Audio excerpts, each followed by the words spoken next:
Assalamualaikum warahmatullahi wabarakatuh.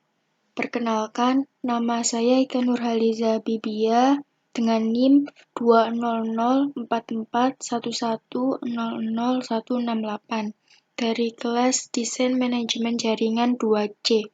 Di sini saya akan menjelaskan materi tentang IPv4.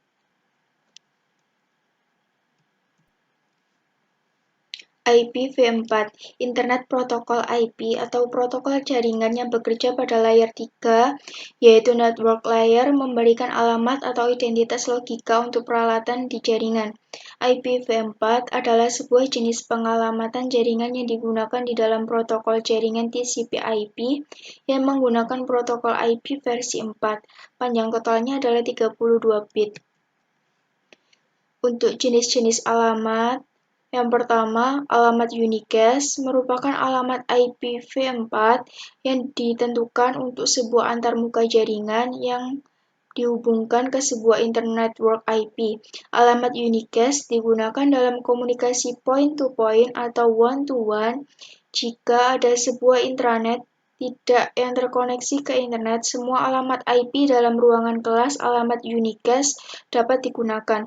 Jika koneksi dilakukan secara langsung atau dengan menggunakan teknik routing, atau secara tidak langsung dengan menggunakan proxy server, maka ada dua jenis alamat yang dapat digunakan di dalam internet, yaitu public address atau alamat publik dan private address atau alamat pribadi. Alamat publik adalah alamat-alamat yang telah ditetapkan oleh Inter-NIC dan berisi beberapa buah network identifier yang telah dijamin unik, atau artinya tidak ada dua host yang menggunakan alamat yang sama jika intranet tersebut telah terhubung ke internet. Alamat private untuk host-host di dalam sebuah organisasi yang tidak membutuhkan akses langsung ke internet. Alamat-alamat IP yang bukan duplikat dari alamat publik yang telah ditetapkan mutlak dibutuhkan.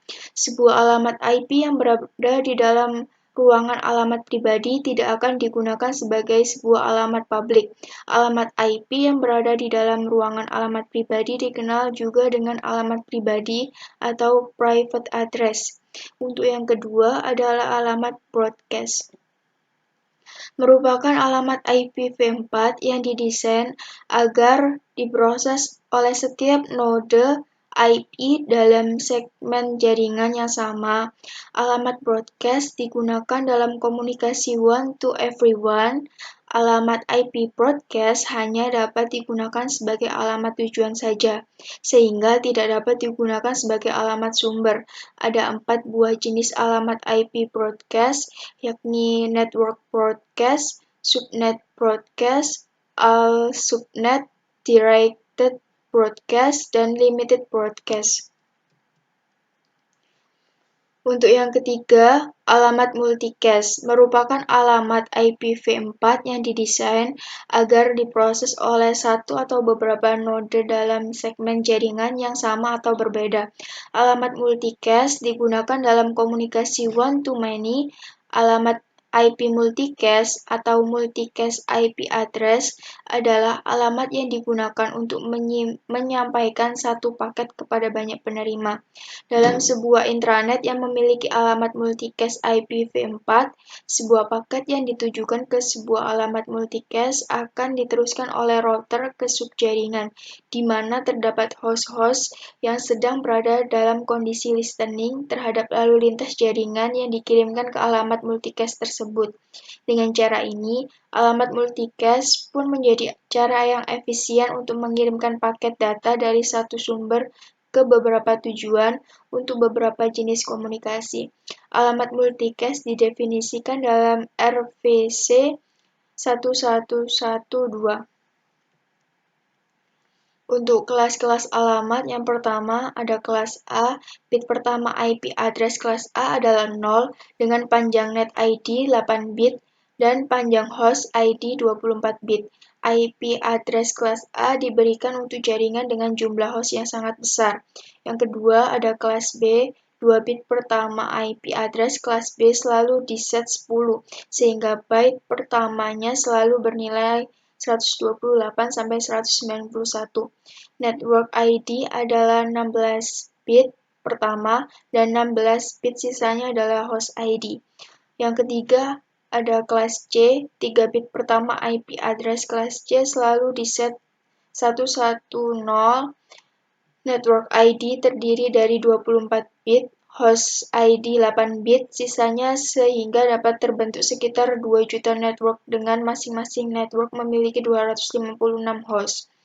Untuk yang keempat ada kelas D, IP address kelas D digunakan untuk keperluan multicasting. 4 bit pertama IP address kelas D selalu diset 1110. Untuk yang kelima atau kelas E, IP address kelas E tidak diperuntukkan untuk keperluan umum. IP subnetting. Subnetting adalah proses memecah suatu IP jaringan ke subjaringan yang lebih kecil disebut subnet. Setiap subnet deskripsi non-fisik atau ID untuk jaringan subfisik. Biasanya jaringan beralih dari host yang mengandung satu router ke router dalam jaringan multi. Contohnya ada 3 ini, kelas A subnet, kemudian ada kelas B subnet, kelas C subnet. Begitu pula ada kelebihan dan kekurangan IPv4. Untuk kelebihannya, yang pertama tidak mensyaratkan ukuran paket pada link layer dan harus bisa menyusun kembali paket berukuran 576 byte. Yang kedua, pengelolaan rute informasi yang tidak memerlukan seluruh 32 bit tersebut, melainkan cukup hanya bagian jaringan saja, sehingga besar informasi rute yang disimpan di router menjadi kecil. Setiap address jaringan diperoleh, maka organisasi tersebut dapat secara bebas memberikan address bagian host pada masing-masing hostnya. Untuk kekurangan IPv4, yang pertama, panjang alamat 32 bit atau 4 bytes. Yang kedua, dikonfigurasi secara manual atau DHCP IPv4. Yang ketiga, dukungan terhadap IPX opsional. Yang keempat, fragmentasi dilakukan oleh pengirim dan pada router, menurunkan kinerja router. Untuk yang kelima, IPv4 yang hanya memiliki panjang 32 byte. Untuk sekian yang dapat saya sampaikan, kurang lebihnya mohon maaf. Wassalamualaikum warahmatullahi wabarakatuh.